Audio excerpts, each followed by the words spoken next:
हम 1 साल के थे तो हमको पटना जंक्शन पे छोड़ दिया गया था। हम लोग को भी खाने पीने के लिए तो पैसा चाहिए ही ना, पैसा को बहुत ज़रूरत रहता है। तब वहीं पे पटना जंक्शन पे ही भीख मांगते थे, बोतल चुनना, ट्रेन में जाकर। गर्मी के टाइम में तो दिन भर धूप में खड़ी रहना, हाथ फैलाकर, कटोरा फैलाकर। एक बार ऐसी सर्वे के रैम्बो होम के द्वारा सर्वे हुआ। हम लोग स्टेशन पे रहते थे, हम लोग को सबसे ज़्यादा चिकन चावल बहुत पसंद है। अब इतना मन लग गया कि पापा फेस्टिवल में भी लेने आते थे कि चलो दशहरा घुमा देंगे। हम बोले नहीं जाएंगे, यहीं से घूम लेंगे। बिजनेस का कैसे आइडिया आया आपको कि और यहाँ पहुँच गए लेमन कैफे में आप? अपना भविष्य तो बर्बाद कर ली, अपना बाल बच्चा को मत करो, उसका एक अच्छा जीवन दो, उसके वो मतलब उसके लिए वो हकदार है। नमस्कार, आप देख रहे हैं मंथन न्यूज़ बिहार।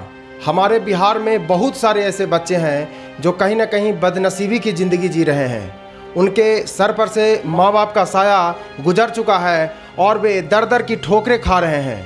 आज जो हम कहानी आपको बताने वाले हैं वो बहुत ही प्रेरणादायक है।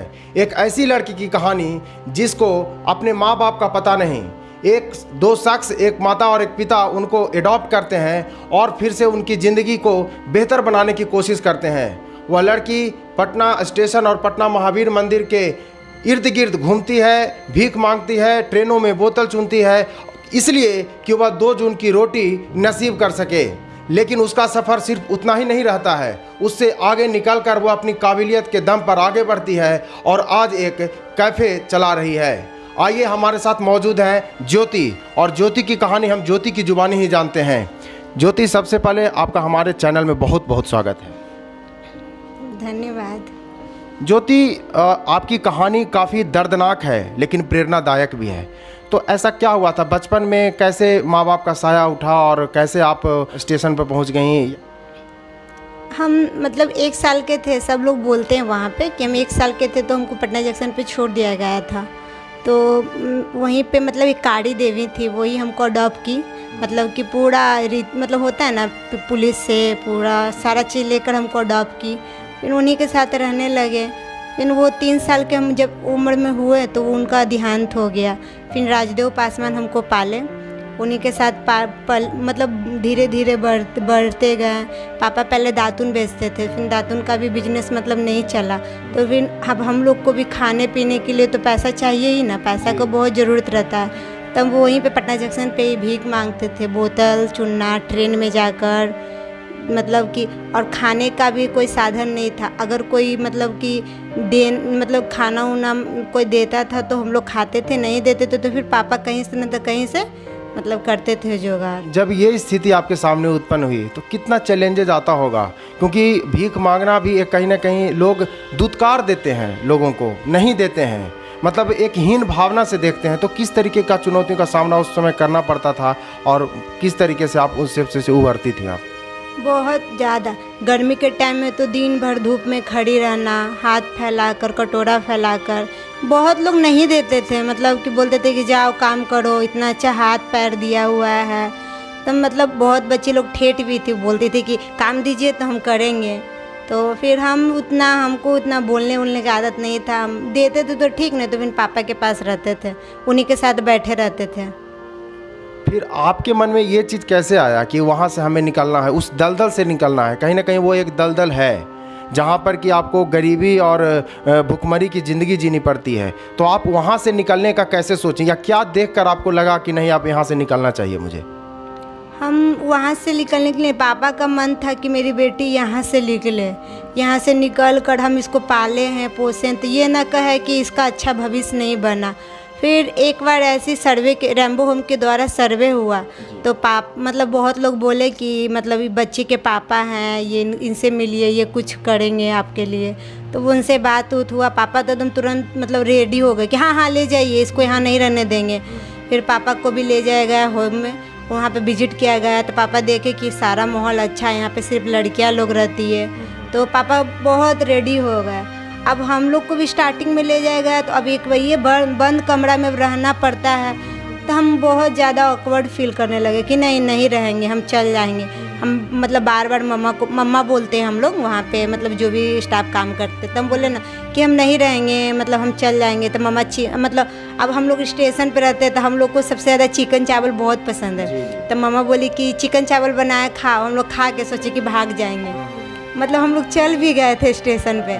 फिर धीरे धीरे मतलब फिर 2-3 दिन रहते पापा बोले कि हम आएंगे, ये चीज़ लेकर आएंगे, वो चीज़ लेकर आएंगे। बोले ना चलो एक दिन आएंगे, इतना सारा चीज़ लेके तो अच्छी बात है ना। तो फिर धीरे धीरे हम रहते गए वहाँ पे। अब इतना मन लग गया कि पापा फेस्टिवल में भी लेने आते थे कि चलो दशहरा घुमा देंगे। हम बोले नहीं जाएंगे, यहीं से घूम लेंगे। अच्छा, आपको जो रैम्बो वाले जो आपको ले गए तो धीरे धीरे वहाँ काफ़ी मन लगने लगा। हाँ। दोस्ती यारी हो गई होगी आपस में सब लोगों की।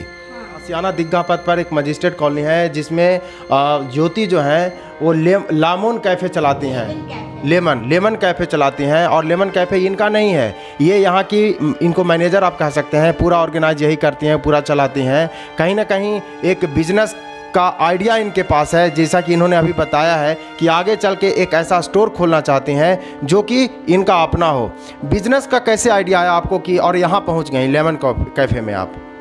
यहाँ पर नहीं, हम लोग को मतलब 18 साल के बाद रैम्बो होम में रखा नहीं जाता है। मतलब 6 महीना के लिए एक रूम लेकर बड़े बड़े बच्चों को रखा जाता है, मतलब उसको ग्रुप लिविंग कहते हैं। उसमें रहने के बाद हम लोग का मतलब जिस चीज़ में ज़्यादा इंटरेस्ट है उसके ट्रेनिंग होता है। जैसे कि हम IIC एकेडमी क्लास में भी 3 महीना का कोर्स किए हैं, ये सेल्समैन का। तो इससे पहले हम सोनी में थे, the IT zone Sony center. वहाँ पे मतलब कि हम लगता है कि 6 या 7 महीना काम किए हैं एज द सेल्समैन। उसके बाद वहीं के जो ऑनर हैं राजीव रंजन सर, उन्हीं के द्वारा फिर हम यहाँ पे आए। तो आगे आप इसी टाइप के स्टोर कोई खोलना चाहती हैं और किसी और तरह के बिजनेस करना चाहती हैं? ऐसे तो दिमाग में बहुत सारा चीज़ है, बट कोशिश करेंगे कि एक ही चीज़ पे पहले ज़्यादा जोर दें, उसके बाद आगे देखेंगे।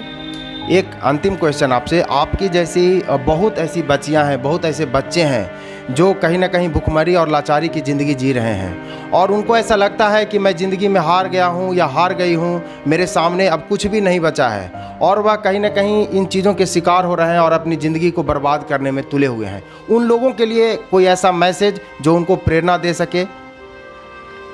हम पहले भी बोले कि मेरे साथ मैक्सिमम 25 बच्चे आई थी, उसमें मैक्सिमम 5 ही बच्ची पटना जंक्शन के रही। बाकी के पेरेंट्स लोग बोले नहीं यहाँ पे नहीं रहने देंगे, दिस डैड बोल के ले गई। अब अभी हम इसी उन लोग को जाके देखते हैं तो देखते हैं कि छोटा से एक हाथ में बच्चा है, एकदम सूख गई है और मतलब शक्ल तो हमको चिन्हने में नहीं आता है कि वही है। तो हम यही उसको बोलना चाहेंगे कि अपना भविष्य तो बर्बाद कर ली, अपना बाल बच्चा को मत करो, उसका एक अच्छा जीवन दो, उसके वो मतलब उसके लिए वो हकदार है, वो जीना चाहता है, उसको सुलेशन का तो लत बिल्कुल मत लगाना। जैसा कि आपने ज्योति जी की कहानी सुनी, ज्योति जी की कहानी न सिर्फ दर्दनाक है बल्कि प्रेरणादायक भी। ऐसी बहुत सारी बच्चियां पटना या अन्य शहरों में भी इधर उधर घूमते हुए आपको दिख जाएंगी, जो कहीं ना कहीं जिनके सर पर से माँ बाप का साया उठ गया है और वह लाचारी और भुखमरी की ज़िंदगी जी रहे हैं। ज्योति जी की कहानी आपको प्रेरणा देने वाली है। हम रैनबो वाले को भी शुक्रिया अदा करना चाहते हैं जिन्होंने ऐसी बच्चियों को कहीं ना कहीं पालन पोषण का एक दायित्व उठाया है और उनको बेहतर ज़िंदगी प्रदान कर रहे हैं। दोस्तों, ज्योति जी की कहानी आपको कैसी लगी हमारे कमेंट सेक्शन में बस बताएं। देखते रहें मंथन न्यूज़ बिहार। बहुत बहुत धन्यवाद।